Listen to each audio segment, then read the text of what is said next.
তিনজন বড় বড় প্লেয়ার আরসিবি টিম থেকে কিন্তু রিলিজ হতে চলেছে। হ্যাঁ, তোমরা ঠিকই শুনেছো। আইপিএল 2026-এর যে অকশন আছে তার আগেই কিন্তু আরসিবি তিনজন বড় বড় প্লেয়ারকে তাদের টিম থেকে বার করে দিচ্ছে।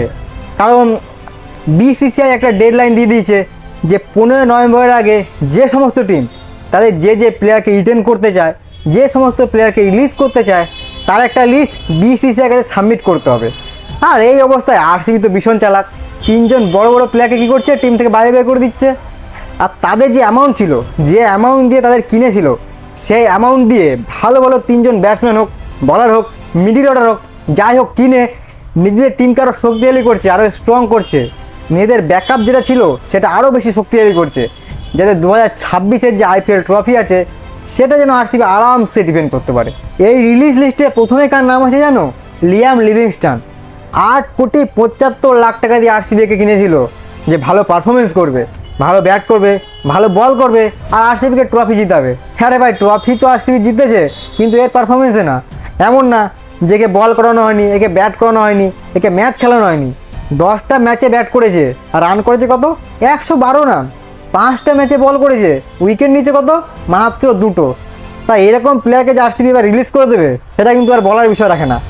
2 নম্বর নাম হচ্ছে কার রিলিজ লিস্টে? মায়াঙ্ক আগরওয়াল। এই যে মায়াঙ্ক আছে না, এ কিন্তু আগেরবারে আইপিএল অকশনে পুরো আনসোল্ড ছিল। শুধুমাত্র ব্যাঙ্গালোরে ঘরের ছেলে বলে আরসিবি কিন্তু তার খেলেছিল। এই দেবদাস পাডিকাল ইনজার্ড হয়ে গেছে শুধুমাত্র তার রিপ্লেসমেন্টে, এই জন্যই কিন্তু খেলেছিল। মোট 4টে ম্যাচ খেলেছে, 93 রান না 95 রান সামথিং কিছু করেছে, যেটা কিন্তু আরসিবির বিরাট কোহলি, ফিন সল্ট, দেবদাস পাডিকাল, জিতেশ শর্মা এদের সামনে কিন্তু কোনো কিছুই না। তাই একেও যে আরসিবি রিলিজ করবে সেটা কিন্তু তোমরা কনফার্ম ধরে নাও। আর 3 নম্বর একটা বোলিং আছে যে কিন্তু সবথেকে বেশি উইক আরসিবি টিমের। আর তোমরা এই কথাটা মানো আর না মানো, ব্যাটিং যেমনই হোক, যদি বোলিং লাইন আপ ভালো না হয় একটা টিম কিন্তু একটা ম্যাচ জিততে পারে, একটা টুর্নামেন্ট কিন্তু কখনোই জিততে পারে না।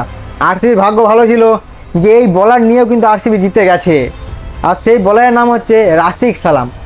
জম্মু কাশ্মীরের এই বলারকে আরসিবি 6 কোটি টাকা দিয়ে কিনেছিল ব্যাকআপ হিসেবে, ইন্ডিয়ান বলারের ব্যাকআপ হিসেবে।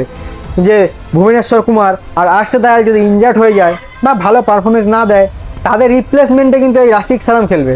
কিন্তু ভাই 2টো না 3টে ম্যাচে খেলেছিল, একদম ঘাটিয়া পারফরমেন্স দিয়েছে, পুরো জঘন্য।